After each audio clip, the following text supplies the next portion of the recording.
দিবঙ্গতদার 6 তারিখে একটা গুরুত্বপূর্ণ ম্যাচ রয়েছে যুবভারতী ক্রীড়াঙ্গনে কুয়েতের মুখোমুখি ভারত। আর সবথেকে বড় কথা ওই দিন সুনীল ছেত্রীর শেষ ম্যাচ। কিভাবে দেখছো পুরো ম্যাচটাকে, তুমি যদি একটু বিশ্লেষণ করো? আমি আসল সুনীল ছেত্রী তো বহু বছর ধরে খেলছে ইন্ডিয়া টিমে। আমি চাই যে ওর যে রিটায়ারমেন্টের টিমটা হবে সেটা একটা ভালোভাবে কাটুক, যে ইন্ডিয়া টিম যে জিতুক, যে ওর রিটায়ারমেন্টটা যাতে ভালো করে হয়।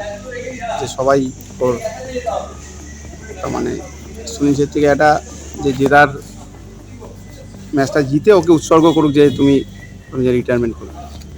সুনীল তো দীর্ঘদিন ধরে খেলেছে, দেশের জার্সি গায়ে 94টা গোল এবং ক্লাব পর্যায়ে তার আরও বেশি গোল রয়েছে। তো সুনীল ছেত্রীকে তোমরাও দেখেছো, তো এই যে অবসর, এটা কি সঠিক সময়? আরেকটা প্রশ্ন থাকবে, সুনীল ছেত্রীর পরবর্তী যে ভূমিকা পালন করবে, সুনীল ছেত্রীর জায়গাটা নেবে, এরকম তোমাদের চোখে কয়েকজন ফুটবলারের নাম যদি তোমরা একটু তুলে দাও।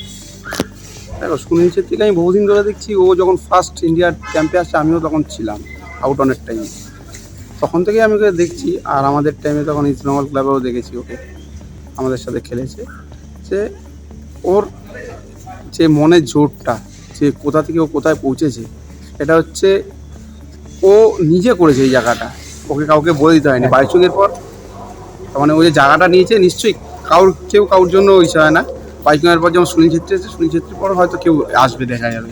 প্রচুর প্লেয়ার আছে, যেরকম ছাংতে আছে আমাদের, তারপর হচ্ছে আমাদের রহিম আলী আছে, তারপর হচ্ছে আমাদের মানবীর আছে, অনেক প্লেয়ার আছে যারা কেউ কারোর পরিপর্য না, দেখবে দেখবে কেউ না কেউ চলে আসছে। Thank you.